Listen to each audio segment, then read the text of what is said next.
أعوذ بالله من الشيطان الرجيم بسم الله الرحمن الرحيم رب اشرح لي صدري ويسر لي أمري واحلل عقدة من لساني يفقهوا قولي۔ محترم سامعین و ناظرین، درس قرآن حکیم کے سلسلے میں آپ لوگوں کی خدمت میں سورہ صاد کے آیات 41 تا 44 تک لے کر حاضر ہیں۔ ان کا ترجمہ اور حضرت ایوب علیہ السلام کی بیماری کا واقعہ اور حضرت ایوب علیہ السلام کی دعا اور اس کی قبولیت، یہ تو آپ کو گزشتہ یعنی کل کے درس کے اندر بتا دیا تھا۔ اب اس کے اندر کچھ اور باتیں آیاتوں کی مناسبت سے اور باقی ہیں، وہ آج کے درس میں آپ کو بتانے کی کوشش کر لیں گے۔ آئیے 41 آیات کے اندر یہ ہے کہ مسنی الشیطان بنصب وعذاب، شیطان نے مجھ کو رنج اور تکلیف پہنچایا ہے۔ اب اس سے مراد کیا ہے؟ بعض حضرات نے شیطان کی رنج اور اس کی تکلیف کی یہ تفصیل بیان کی ہے کہ حضرت ایوب علیہ السلام جس بیماری میں مبتلا ہوئے وہ شیطان کے تسلط کی وجہ سے آئی تھی، اور ہوا یہ تھا کہ ایک مرتبہ فرشتوں نے حضرت ایوب علیہ السلام کی بہت تعریف کی، جس پر شیطان کو سخت حسد ہوا۔ اس نے اللہ تعالیٰ سے دعا کی، مجھے اس کے جسم، مال، اولاد پر ایسا تسلط عطا کر دیا جائے جس سے میں ان کے ساتھ جو چاہوں سو کروں۔ اللہ تعالیٰ کو بھی حضرت ایوب علیہ السلام کی آزمائش مقصود تھی، اس لیے شیطان کی یہ دعا قبول ہو گئی۔ اس نے آپ کو اس بیماری میں مبتلا کر دیا۔ اس سے ایک مسئلہ یہ نکلتا ہے کہ اللہ مجرم، کافر اور فاسق کی دعا کو بھی قبول کرتا ہے، اس کی پکار کو سنتا ہے۔ لیکن محقق مفسرین نے اس قصے کی تردید کرتے ہوئے کہا ہے کہ قرآن کریم کے تصریح کے مطابق انبیاء علیہ السلام پر شیطان کو تسلط حاصل نہیں ہو سکتا ہے، اس لیے یہ ممکن نہیں ہے کہ اس نے آپ کو بیمار کر دیا ہو۔ شیطان انبیاء پر قابو نہیں کر سکتا ہے، ان کے قریب نہیں جا سکتا ہے، جیسا پہلے بھی آپ لوگوں نے قرآن کے اندر یہ ابراہیم علیہ السلام اور اسماعیل علیہ السلام کے واقعے کے اندر پڑھ چکے ہو۔ شیطان نے وہاں کوشش تو کیا تھا لیکن ناکام اور نامراد ہو کر چلی گئی ہے۔ تو یہاں بھی اس جو واقعہ اس سے پہلے بعض مفسرین نے بیان کیا ہے، اس کے بارے میں محقق مفسرین کہتے ہیں یہ ٹھیک نہیں ہے کہ شیطان کا تسلط انبیاء پر نہیں ہو سکتا ہے۔ البتہ بعض حضرات مفسرین نے شیطان کے رنج اور تکلیف پہنچانے کی یہ تشریح کی ہے کہ بیماری کی حالت میں شیطان حضرت ایوب علیہ السلام کے دل میں طرح طرح کے وسوسے ڈالا کرتا تھا، اس سے آپ کو اور زیادہ تکلیف ہوئی تھی۔ آپ نے اسی کا ذکر فرمایا انی مسنی الشیطان بنصب وعذاب کہہ کر۔ لیکن اس آیات کی سب سے بہترین اور موزون تشریح جو حضرت تھانوی رحمۃ اللہ علیہ، اللہ اس کے قبر کو نور سے بھر دے، بیان القرآن کے اندر بیان فرمایا ہے، وہ یہ ہے کہ جب حضرت ایوب علیہ السلام ایک بیماری میں مبتلا ہوئے، یہ بیماری کافی طول پکڑ لیا، اہل و عیال آپ کو الگ تھلگ کر لیا، چاہے وہ وفات ہو کر، چاہے ویسا ہی آپ کو الگ تھلگ کر لیا، اس دوران آپ کی خدمت آپ کی بیوی کیا کرتی تھی، جو حضرت یوسف علیہ السلام کی بیٹی یا حضرت یوسف علیہ السلام کا کچھ اور رشتہ دار، دو روایت موجود ہیں، بھتیجی یا جو بھی ہو۔ تو شیطان اس دوران حضرت ایوب علیہ السلام کے بیوی کے پاس ایک طبیب کے شکل میں آ گیا۔ ایوب علیہ السلام کی بیوی نے اپنی شوہر کا تذکرہ کر لیا، اس کی یہ بیماری ہے، یہ بیماری ہے۔ اس نے کہا ٹھیک ہے، اس کے لیے میں علاج کر لوں گا، ٹھیک بھی ہو جائے گا، کوئی معاوضہ بھی نہیں لوں گا، البتہ میری ایک شرط ہے کہ وہ یہ کہے کہ اس نے مجھے شفا دی، بس یہ شرط ہے۔ ایوب علیہ السلام کی بیوی نے یہ تذکرہ اپنے شوہر ایوب علیہ السلام کو کر لیا، تو ایوب علیہ السلام چونکہ نبی تھے، سمجھ لیا یہ تو شیطان لغین ہے۔ اس نے کہا اس سے کہو کہ میں اپنے رب ہی سے صحت مانگتا ہوں، شفا مانگتا ہوں، وہ مجھے صحت دے دے گا، وہ شفا دے دے گا۔ تو مسنی الضر جو قرآن کے اندر کہا گیا ہے، مسنی الشیطان بنصب و عذاب کہہ کر، تو اس سے مراد شیطان کی وہ تکلیف ہے جو حضرت ایوب علیہ السلام کے ساتھ کر لیا تھا۔ اچھا، اس کی بیماری کی نوعیت کے بارے میں اگرچہ کل بھی بتایا تھا، آج بھی تھوڑا اور اس کی تفصیل سن لیجئے۔ حضرت ایوب علیہ السلام کو ایک شدید قسم کی بیماری لاحق تھی، لیکن اس مرض کی نوعیت نہیں بتائی گئی قرآن کے اندر، اور حدیث کے اندر بھی اس کی کوئی تفصیل نہیں۔ ان حضرت صلی اللہ علیہ وسلم سے بھی اس کے بارے میں کوئی نقل یعنی منقول نہیں ہے روایت، البتہ بعض آثار سے یہ معلوم ہوتا ہے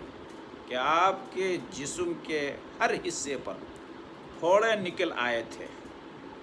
یہاں تک کہ لوگوں نے گھن کی وجہ سے آپ کو ایک پوڑی پر ڈال دیا گاؤں سے باہر۔ لیکن بعض محقق مفسرین نے ان آثار کو درست کرنے سے انکار کیا ہے، درست تسلیم کرنے سے انکار کیا، کہتے کہ یہ درست نہیں ہے۔ ان کا کہنا یہ ہے، ان کے پاس دلیل یہ ہے کہ انبیاء علیہ السلام پر بیماریاں تو آ سکتی ہیں، لیکن انہیں ایسی بیماریاں نہیں آتی، ایسے بیماریوں میں مبتلا نہیں کیا جاتا جن سے لوگ گھن کرنے لگے، لوگ بیزاری اختیار کرنے لگے۔ حضرت ایوب علیہ السلام کی بیماری بھی ایسی نہیں ہو سکتی ہے، بلکہ یہ کوئی عام قسم کی بیماری تھی، لہٰذا وہ آثار جن میں حضرت ایوب علیہ السلام کی طرف پھوڑی پھونسیوں کی نسبت کی گئی ہے، یا جن میں کہا گیا ہے آپ کو کوڑے کے اندر ڈال دیا گیا تھا، روایتاً بھی اور درایتاً بھی قابل اعتماد نہیں ہیں یہ روایت۔ آگے آپ کو یہ بتاتے چلے کہ خذ بیدک ضعصا، اپنے مٹھی میں ایک جاڑو، یا مطلب یہ کہ باریک باریک لکڑیوں کی ایک گٹھری لے لو۔ اب اس کا مطلب کیا ہے؟ حضرت ایوب علیہ السلام اپنے بیماری کے دوران،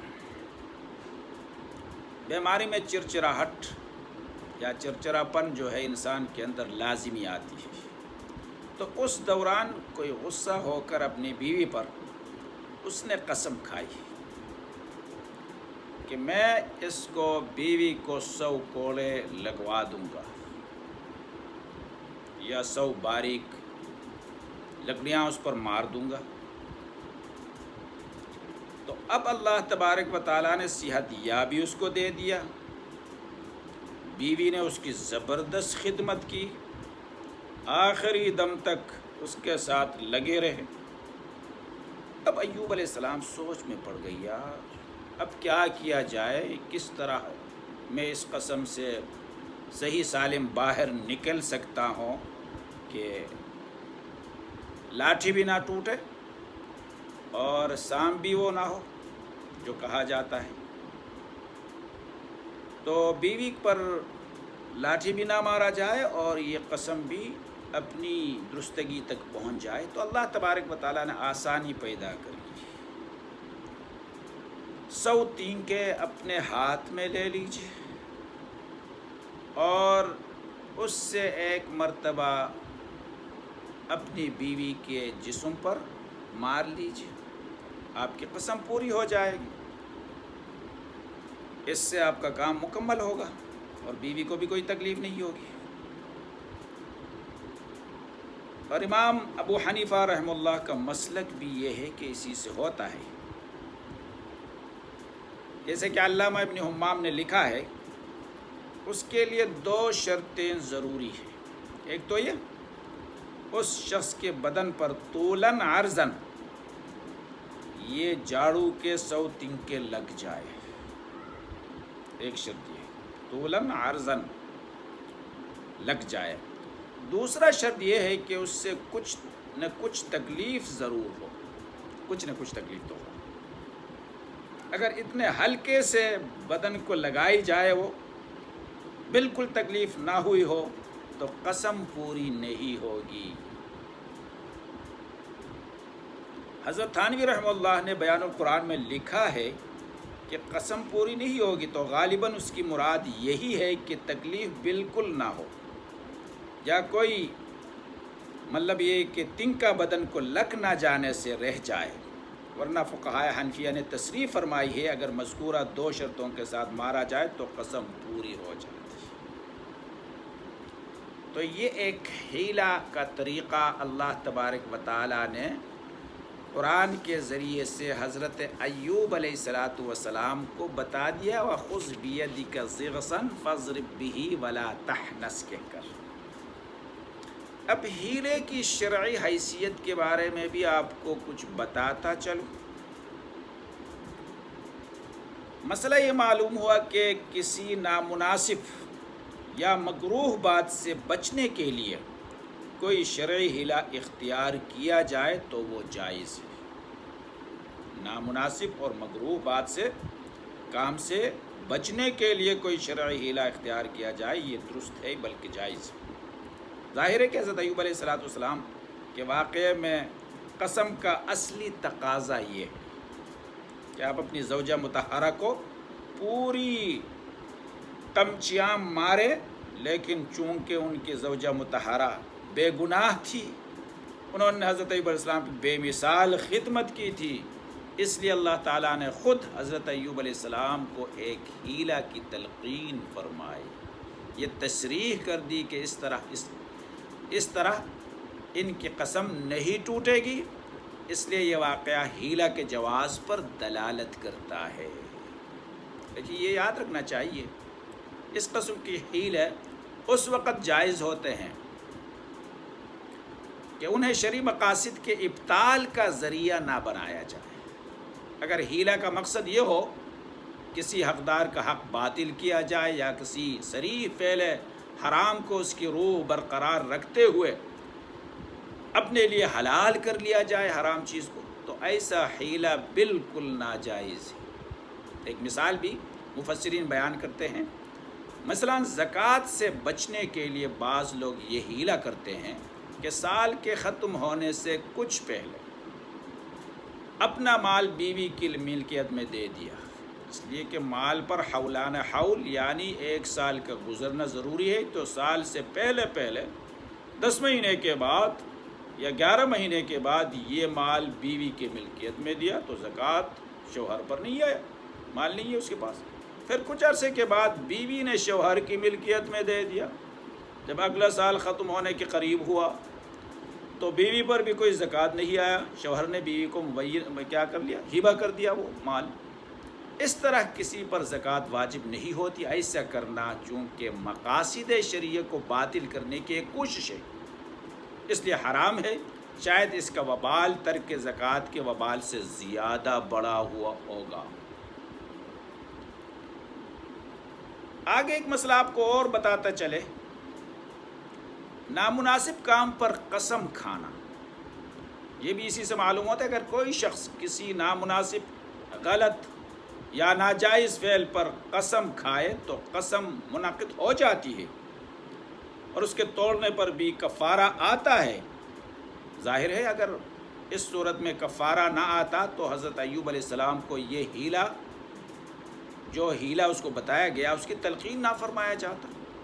کفارہ نہیں ہے تو تلقین، اس کی ہیلے کی کیا ضرورت ہے، ختم کر لیتے وہ۔ لیکن ساتھ ہی یہ بھی یاد رکھنا چاہیے کہ کسی نامناسب کام پر قسم کھائی جائے تو شرعی حکم یہ ہے اس سے توڑ کر کفارہ ادا کرنی چاہیے۔ ایک حدیث میں حضرت صلی اللہ علیہ وسلم کا ارشاد ہے، جو شخص ایک قسم کھا لے پھر بعد میں اس کی رائے یہ ہو کہ اس قسم کے خلاف عمل کرنا زیادہ بہتر ہے